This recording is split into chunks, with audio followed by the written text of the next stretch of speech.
belajar. Hari ini kita bertemu lagi. Kali ini kita akan membahas tentang teks anekdot. Kita akan belajar tentang pengertian, fungsi, ciri, dan strukturnya. Oke, sebelumnya, apakah Anda mengenalnya? Sosok-sosok berikut ini, cermati ya. Nah, siapa dia? Pasti tidak asing lagi kan bagi Anda? Ya, Raditya Dika. Nah, yang ini tentu Anda semua juga tidak asing kan? Siapa coba? Ya, betul, Cak Lontong yang terkenal dan identik dengan gayanya yang mikir. Nah, oh yang ini? Ya, betul, Soleh Solihun. Nah, yang ini yang sering tampil bersama Cak Lontong? Ya, Nur Akbar. Nah, dan yang terakhir juga pasti Anda tidak asing ya dengan sosok ini, Dodit Mulyanto. Nah, dari kelima sosok ini pasti Anda tahu siapakah mereka? Di Indonesia mereka dikenal dengan istilah komikus, para stand up komedian atau pelawak tunggal. Nah, kita akan berbicara tentang teks anekdot. Teks anekdot ini memiliki kemiripan dengan stand up komedi atau komedi tunggal. Nah, apa itu? Fungsinya apa? Ciri dan contohnya bagaimana? Strukturnya? Kita akan bahas pada pertemuan kali ini. Oke, simak terus ya.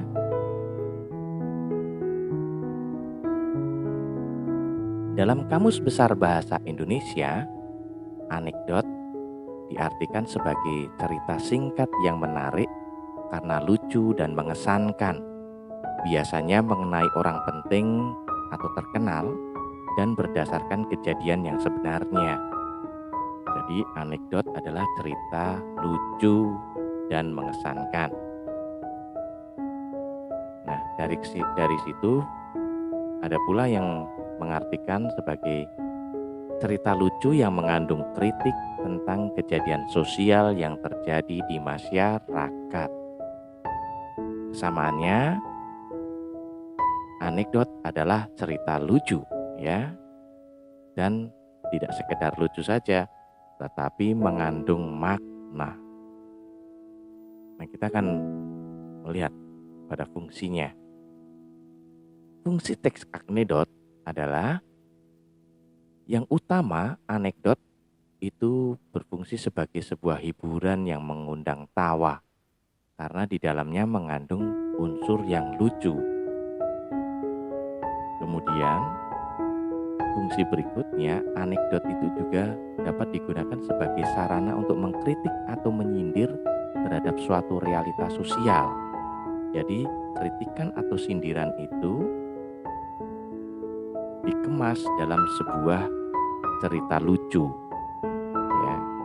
Jadi diangkat dalam sebuah komedi namun mengandung makna untuk mengkritik atau menyindir. Ciri-ciri dari teks anekdot yang pertama itu berisi kritik atau sindiran, dikemas dalam bentuk yang lucu atau humor, tidak menghakimi atau menyudutkan pihak tertentu ya. Karena kritikan, sindiran, maka diharapkan dia tidak menghakimi atau menyudutkan pihak tertentu. Dan diusahakan tidak mengandung unsur sara ya. Lalu berangkat dari realitas sosial atau pengalaman hidup sehari-hari.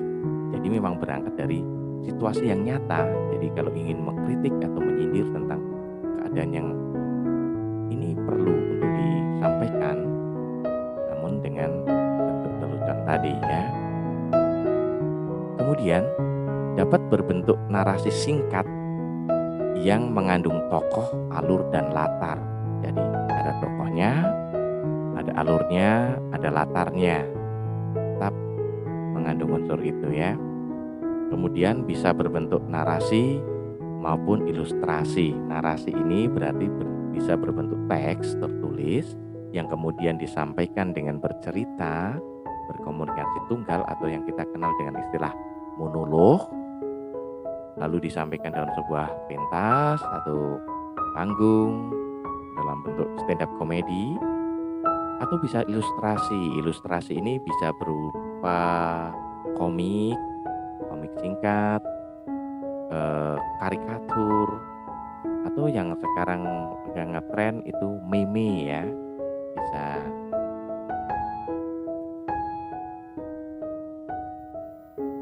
Nah, sekarang kita melihat struktur dari teks anekdot.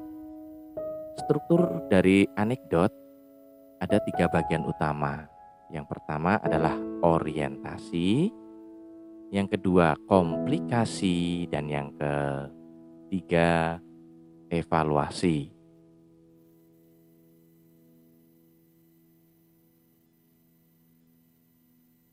Orientasi adalah bagian anekdot yang berisi pengenalan kondisi atau karakter tokoh, penggambaran hal-hal terkait dengan apa, kapan, di mana, siapa, mengapa, bagaimana, dan gambaran tentang masalah yang akan dihadapi oleh si tokoh. Komplikasi. Nah, pada bagian ini penulis menyampaikan puncak cerita yang mengundang tawa sekaligus kritikan terhadap topik yang diangkat. Bagian ini disebut juga dengan krisis dan reaksi. Krisis merupakan bagian yang berisi kekonyolan yang menggelitik dan mengundang tawa. Tanggapan atau respon atas krisis yang dinyatakan sebelumnya disebut sebagai reaksi. Jadi reaksi adalah tanggapan atau respon terhadap krisis tadi, kekonyolan. Reaksi dapat berupa sikap mencela atau mentertawakan. Evaluasi. Evaluasi adalah komentar terhadap isi atau pesan dari fenomena yang telah diceritakan. Bagian ini disebut juga sebagai koda. Ya, istilah lain dari evaluasi bisa koda. Namun, bagian ini bersifat pilihan. Tidak wajib ada. Dapat ada ataupun tidak ada gitu ya. Nah, untuk memperjelas kita akan lihat contoh cerita berikutnya. Judulnya Tak Punya Latar Belakang Presiden. Jadi begini. Mantan Presiden Abdurrahman Wahid atau biasa kita sebut dengan Gus Dur, orangnya memang unik.